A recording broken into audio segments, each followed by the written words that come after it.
host. This is the Real Francamente podcast, and I'm so excited to be here with you again. Thank you so much for listening. And without further ado, let's bias your football content.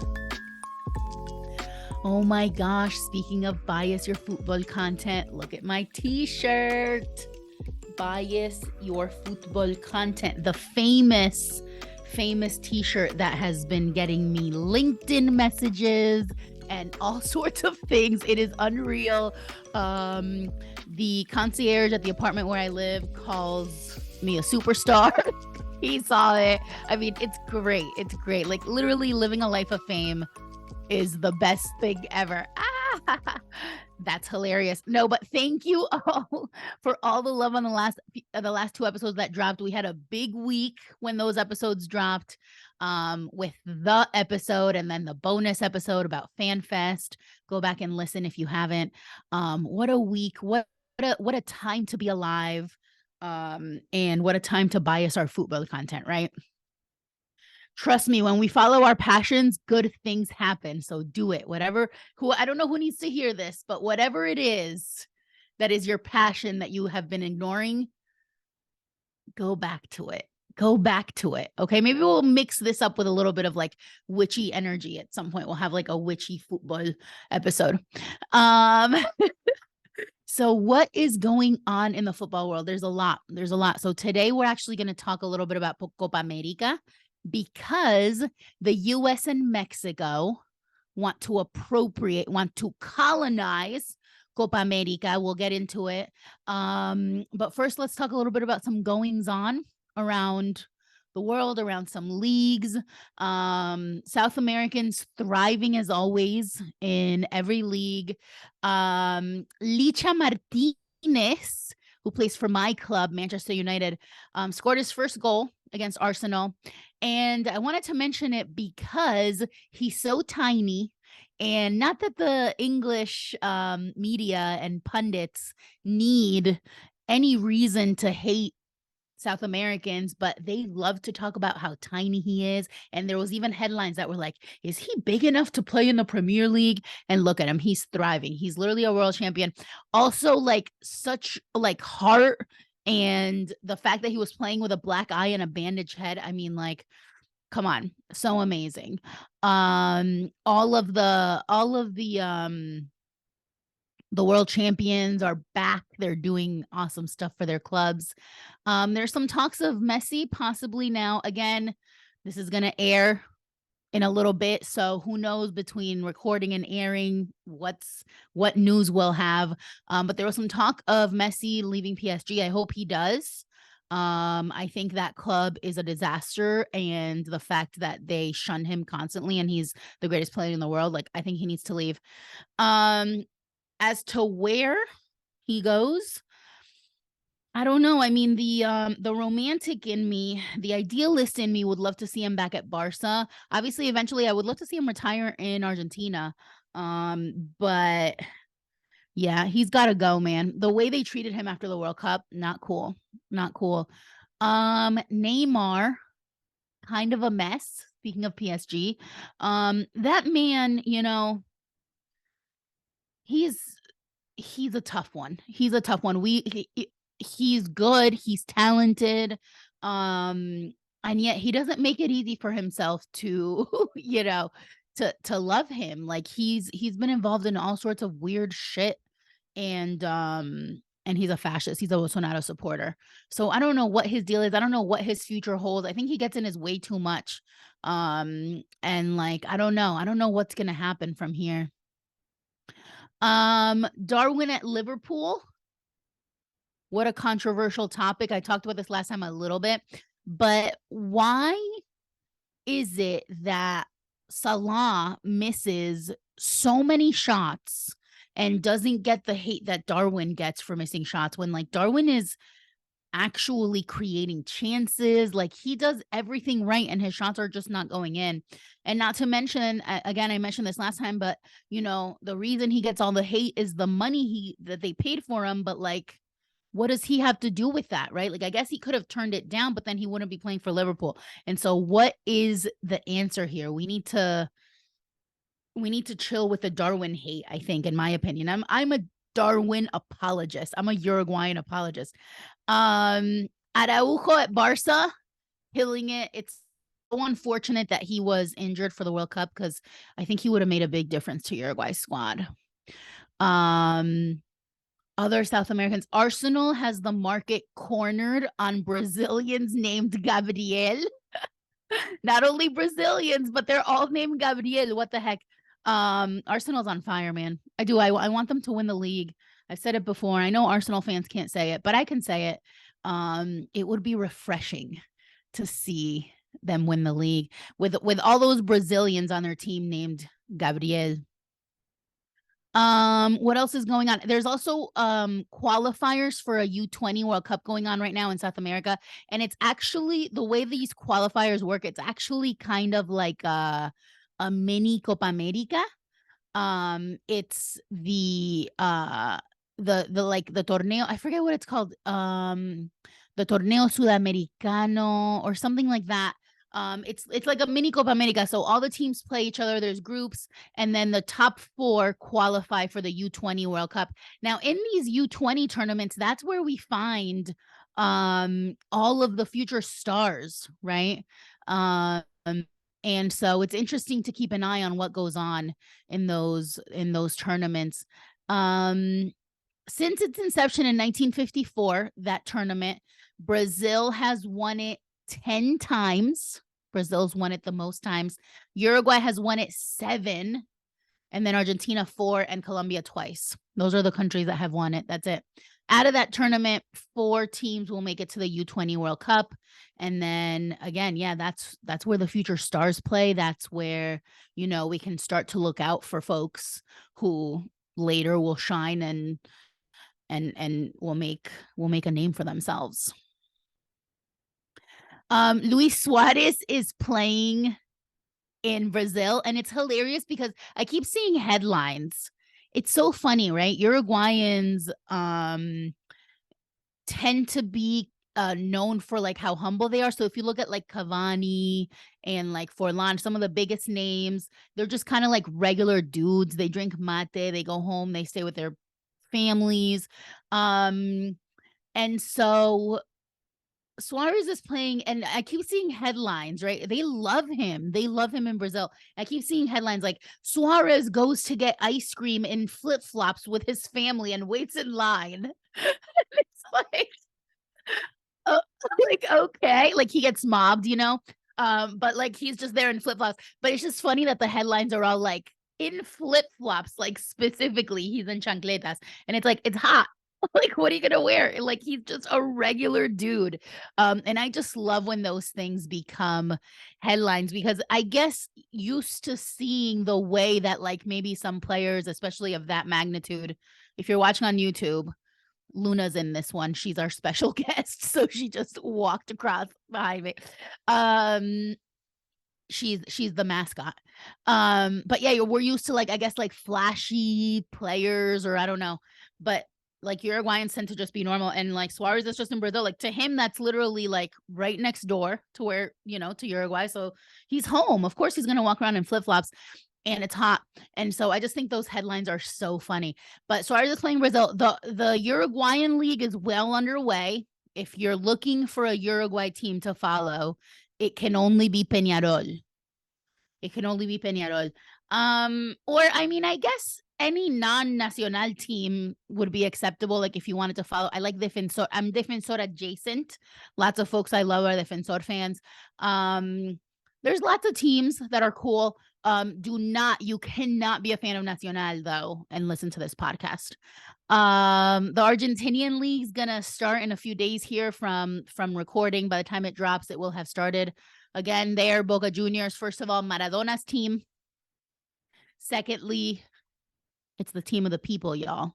It's the team of the people. We love a good team that either has left its values or that is more like known for being like, closer to of the people than like River is literally called Los Millonarios, the millionaires. Like, come on, that is literally capitalist as fuck. So it's a no. Again, in Argentina, you can be fans of other teams.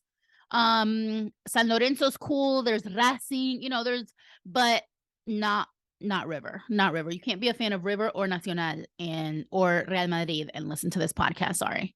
Them's the rules. No. But yeah, some cool stuff going on in around the world with South Americans and in South America. And that leads us to our main topic for the day, which is Copa America. Copa America history, we can call it. And so before we start talking about Copa America, we need to talk about the fact that I said this on the last episode, but I'm going to reiterate it because it's really important for the nomenclature of what Copa America is, okay? And that is that America is a continent. We're going to get t-shirts with that on it next, right? America is a continent. It is not 2 continents. It is certainly not 3. North, Central, and South are geographic denominations that we can use to help us, geographically know where things are and place countries. But in terms of continental divides, it is just one continent. Okay. Lots of awesome work out there in popular culture. One being this tattoo I have on my arm that's called América Invertida. If you're watching on YouTube, you can see it. And it's South America upside down. It's by Joaquín Torres Garcia. You can look it up. And it's one of my favorite works of art, and it gives that message, right? Another one, Latinoamérica by Calle 13. And also more recently, This Is Not America by Calle 13 as well. Those two kind of like go hand in hand. And so like, again, Nuestra América by Jose Martí. Okay. This is a concept that I didn't invent. It's just real. America is a continent. What I do talk about a lot that's kind of become my signature thing, but again, it's not like a concept I invented, is that we need to be more mindful of our verbiage and our word usage when we're talking about United Station things or United Station people, right? United Statian is my preferred terminology, because to say American when you mean just one country that constitutes the entire continent is appropriation. And so we want to be really mindful to say either United Station, USian. Sometimes we can abbreviate it that way. Some people say United States American, which is still better than just straight up American. And so it's culturally arrogant to say American when you just mean the United States, right? So Copa America is named for the continent, but specifically it's played in the southern part, right? It's played in South America. By the way, I'm going to name drop an article of mine here. There's an article on my website. It's called This Weekend's Epic Historic Final. And it's from the last Copa America final in which Brazil played Argentina. Like, read that. You'll get some insight into some of what we're talking about today. But yeah, so Copa America, named for the continent. And few people know that Copa America is actually the oldest international, let's call it continental for these purposes, football tournament in the world. It's prestigious, it's historical. And so we're going to get into that in a little bit. But first, we're going to talk about CONMEBOL, the confederation, right? CONMEBOL is the South American Confederation for football, and it is extremely competitive for World Cup qualifiers. Some people who are haters / ignorant will say like, oh, it's not that competitive, it's only 10 countries. And like, yes, it's true that it's only 10 countries, and so it tends to be the same, ones that go through qualifiers or that win things. But that actually makes it so that it's really, really competitive in terms of the level of skill of play, and not to mention how competitive it is for those countries that are not the heavyweights in the continent, right? So CONMEBOL is actually really competitive. And in CONMEBOL is where Copa America started in 1916, was the first one. It used to be called the Campeonato Sudamericano de Fútbol, and now it's called Copa America, but it has nothing to do with the US and shouldn't have anything to do with the US because America is a continent. Leave Copa America alone. It's the oldest tournament in the world. So because it's continental, it precedes the World Cup. It started in 1916. The World Cup started in 1930.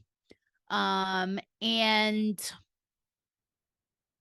because of that, then it was the model for every other continental cup. Right now, we've got a continental cup in every continent. We've got one in Europe. We've got one in Africa. We've got one. We've got one in CONCACAF. And CONCACAF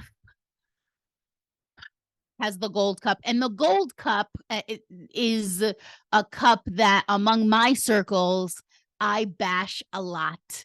And that is and it's unfortunate because there's a lot of countries that I would love to see thrive and win in CONCACAF, right? However, the monopoly of the US and Mexico is something that's really alarming and weird and rude. And the Gold Cup was created because the US and Mexico are not good in the world, and they rarely make it too far in the World Cup. And so FIFA had to create something in order to sell US and Mexico jerseys to call them winners of something. They made up the Gold Cup, right? Like, that's why the Gold Cup exists. And so, but with that said, yes, there needs to be a Continental Cup for CONCACAF, and I just wish there was less of a monopoly, right? There was less of a, because we talk about competitiveness and people can say what they want about CONMEBOL, right? But in CONCACAF, it's always the same too. It's always the same teams that make it through, and it's just really, really unfair. And so what do we do? Why are we talking about CONMEBOL and CONCACAF? Because the US and Mexico want to appropriate Copa America, and they want to join it permanently.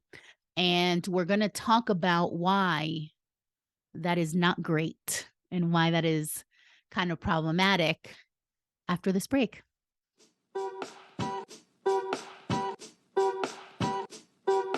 Hey, make sure to follow and subscribe to the podcast on your favorite platform so you never miss an episode. And help us out by leaving a rating and review, and remember to share it with a friend. Don't forget to follow Franca on Twitter and Instagram at Francamente for the latest news. And lastly, please visit realfrancamente.com for bonus content, including articles, photos, and for more information about the podcast.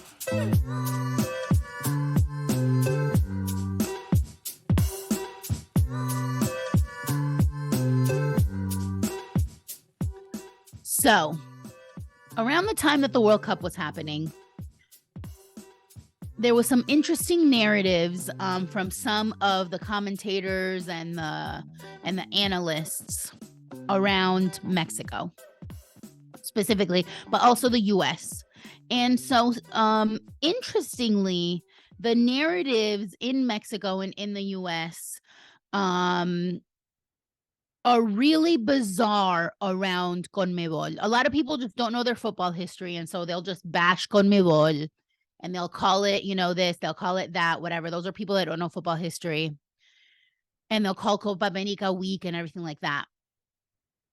However, around the time of the World Cup, I think folks had a realization that, a lot of us have been talking about for years and years and years, which is that Mexico and the US are never going to be competitive worldwide because of the confederation they play in, right? And so they're finally starting to come to this realization. And they even went as far as, I heard pundits and analysts and commentators talking about how the solution to make them more competitive is to join Copa America. I heard this on Telemundo, which I thought was just so funny, right? Because you spend years bashing a tournament that you now realize that the answer to your problems to make you more competitive is joining that tournament you've been bashing. Imagine that. Imagine that. So now they finagled their way, so the US hosted Copa America in 2016, which I thought was ridiculous. And now they have finagled their way into hosting Copa America again. So they're going to host the next one, and then they're going to also be in it. And so is Mexico. And I don't know if that's going to be permanent. But I just think it's interesting, right? I think it's interesting because we've been talking about the historical importance of Uruguay and Argentina. And we're gonna delve deeper into that today. But the narrative around those countries, rooted in envy much of the time, is like, oh, they're this, they're that, they're dinosaurs, right? How many people, whenever we talk about World Cup wins, they'll be like, oh, Uruguay's dinosaurs because they won it, in 1930 and 1950. And yet these are the same people that would kill to have a star on their jerseys, right? And so it's just interesting. It's just interesting that now they need us, right? They need us to make their programs more competitive. So I just thought that was funny. But so Copa America, it's the oldest continental tournament. It even precedes the World Cup, and that brings with it some prestige, right? Some historical weight, some prestige. The first Copa America was played in 1916. And it changed names, but it didn't really change format too much because it is a small confederation, and so it's it usually is played in group stages and like knockout rounds, but not too many group stages. And so in more recent editions, they started to, again, since it like not recent, but like decades, but in more recent editions, they've been inviting other countries. So Mexico has played it. The US has played it. They'll invite countries to play it so that they can fill out a 12-team, usually 12 teams, so that they can have a neat group stage. But other than that, it's the core 10 plus whoever's invited. The next one, again, is going to be here in the US, and it's going to include the US, and I'm not happy about it. So there's 10 teams that compete in CONMEBOL. Out of the 10 teams that compete in CONMEBOL that play the Copa America, 8 of them have won it. 8 of them have won it at all. And it's pretty top heavy in terms of Uruguay and Argentina have 15 each. They've won it 15 times each. Uruguay actually reached 15 sooner than Argentina did. Argentina just got their 15th one. And then following them, Brazil has won 9. And then Paraguay, Chile, and Peru have 2 each. So that is a big gap, right? And then Bolivia and Colombia have 1 each. That's a big gap between the heavyweights and the rest of the continent. I think part of the reason why Uruguay, Brazil, and Argentina dominate so much in world football, and still to this day have the most famous players in the world, like some of the best players in the world. You can't talk about best players in the world without mentioning one of those 3 countries, but usually more, right? Like, and so we're having these discussions, and there's always at least a Brazilian, at least an Argentinian, a Uruguayan, 2 or 3, And so I think that history of how often they've won the Copa America since its inception, how much and how often they've won the World Cup since its inception, I think this plays a part into that historical significance of why these are footballing nations, right? Footballing giants, even though, there's arrogant Eurocentrists and US centrists that will completely deny this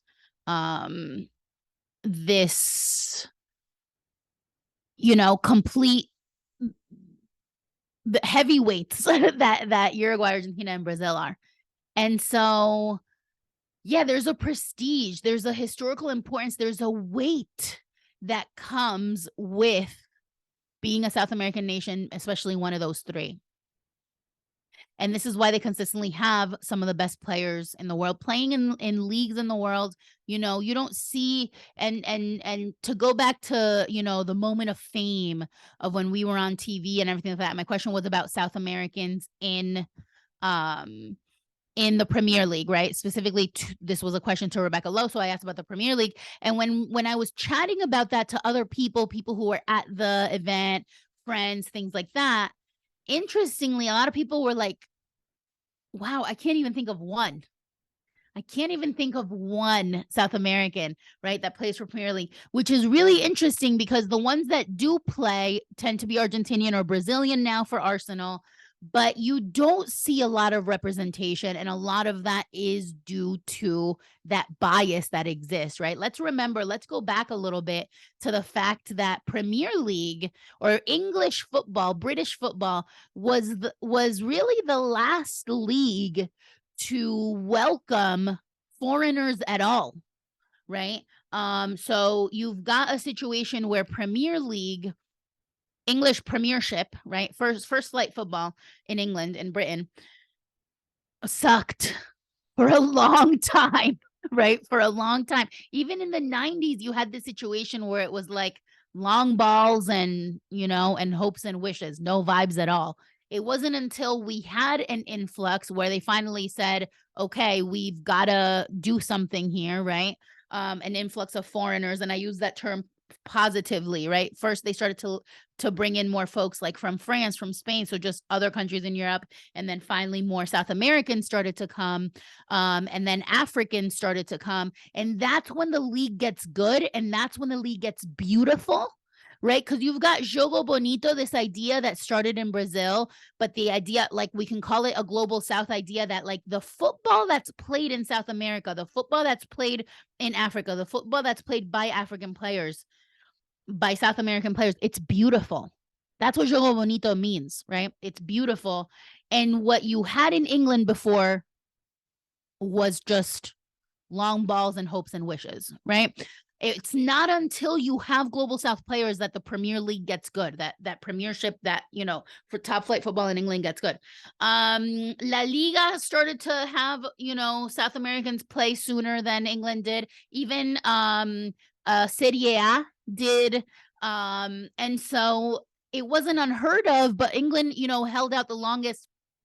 And you still see that bias in the way that British pundits talk about South Americans, the way that they refuse to learn the way names are pronounced, right? The way that these pundits are out here just like talking trash about South Americans and African players in a way different tone and way that they would ever talk about like Harry Kane, right? That is all left over from the way they were so closed off. And then it wasn't even until way more recently that British players, English specifically, even would leave to play somewhere else. Their belief that the Premier League is the best league in the world is so ingrained in their psyche that they would never think to play outside of England. Like what? It was like unheard of.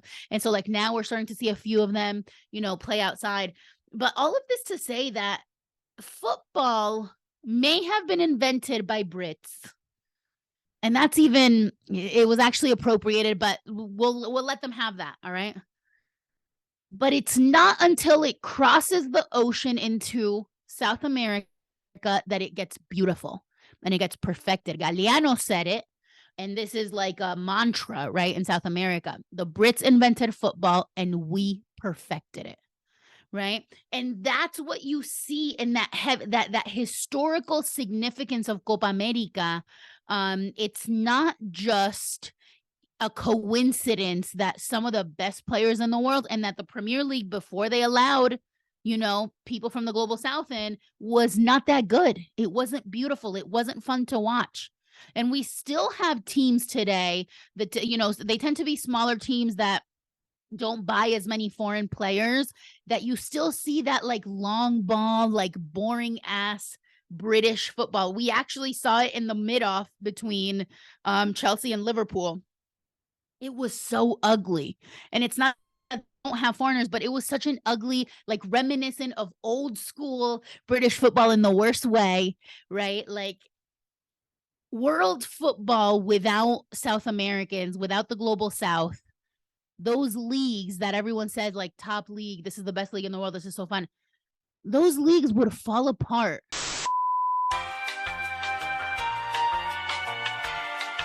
Oh my God, what a time to be alive. So I don't know what I was saying.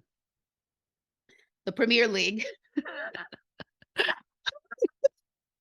So we had a minor technical difficulty, but I was saying before I was so rudely interrupted, that the Premier League, that European football, that everyone loves to, talk about, oh, the top leagues, the best, this, the best that, would be nothing, truly nothing, without Global South players. And so, but then those people will turn around and bash Copa America or be like, oh, that's not a real tournament or whatever. Now, people that know football do rate Copa America correctly, as they should. Also, speaking of which, go back and watch some of our Luna content, our lunatic picks from the last Copa America. It was so cute. She picked the final winner correctly. And she was just so good. But yeah, so consistently the best players from South America tend to be Uruguayan, Argentinian, and Brazilian. And so what you have is this, this domination, this, these countries as like worldwide heavyweights. And then you see all these think pieces like, oh my gosh, why does Uruguay, such a tiny nation, have such great players consistently? And it's like, well, when you look at the history of everything they've contributed, Uruguay has 4 stars on their jerseys because of 2 Olympic games that were won right before the World Cup existed, which, if we remember, the World Cup was hosted and won by Uruguay, the first one in 1930. And so they gave them those. FIFA recently re-sanctioned them keeping those stars, right? So and so you've got this history that coincides with the fact that consistently the best players in the world are Uruguayan, Argentinian, and Brazilian. And that is in large part due to Copa America. Copa America is South America. Copa America is South American excellence. Don't appropriate it. Don't try to take this from us after bashing it your whole life.